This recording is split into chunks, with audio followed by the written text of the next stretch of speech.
ব্যাপার, তোমাদের বন্ধুদের মধ্যে কি ঝগড়া ঝামেলা হলো? তোমরা সবাই আলাদাভাবে ঘুরছো। আসল কথা, স্কুল জীবনের পরে যে বন্ধুত্বগুলো হয় সেটা কলেজ লাইফ হোক, ইউনিভার্সিটি হোক কিংবা সোশ্যাল মিডিয়া, একটাও সেভাবে টেকে না, টিকলেও খুব কম। কারণ এই বন্ধুত্বগুলো হয় স্বার্থের জন্য। তাই স্বার্থ ফুরিয়ে গেলে দেখবে এই বন্ধুরা কেমন আলাদা আলাদা হয়ে গেছে। অনেকের ক্ষেত্রে হয়তো তোমরা লক্ষ্য করে দেখেছো। আর সেই কারণেই কিন্তু আমার জীবনে বন্ধু খুবই কম, কারণ আমি হুট করে সবার সাথে ডিপলি মিশে যেতে পারি না। মিশলেও পুরো প্রাণ খুলে মন খুলে একদম ভিতরের কথা সবাইকে বলে ফেলতে পারি না। অনেকে হয়তো পারে, তাই হয়তো আমার জীবনে বন্ধু কম। তো সেগুলোর কথায় পরে আসি। আমরা এখন কোথায় আছি জানো? তোমরা লোকেশন দেখে ভাবছো তো এটা কি মুম্বাই?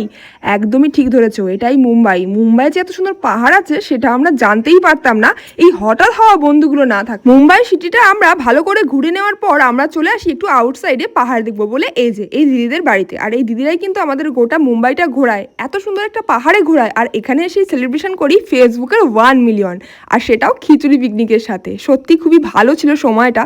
এই সময়টা একটা স্বপ্নের মতো ছিল। হঠাৎ করে যেন কোথায় গেলাম আর কিভাবে স্বপ্ন পূরণ হয়ে গেল। যাই হোক, তোমাদের প্রত্যেককে অনেক অনেক অনেক থ্যাঙ্কস। তোমরা এইভাবে পাশে থেকো, এটাই বলবো। কোনো বন্ধু থাক বা না থাক, তোমরা এইভাবে পাশে থেকো। তোমরাই আমার সব থেকে ভালো বন্ধু। তো চলো, আজকের মতো টাটা।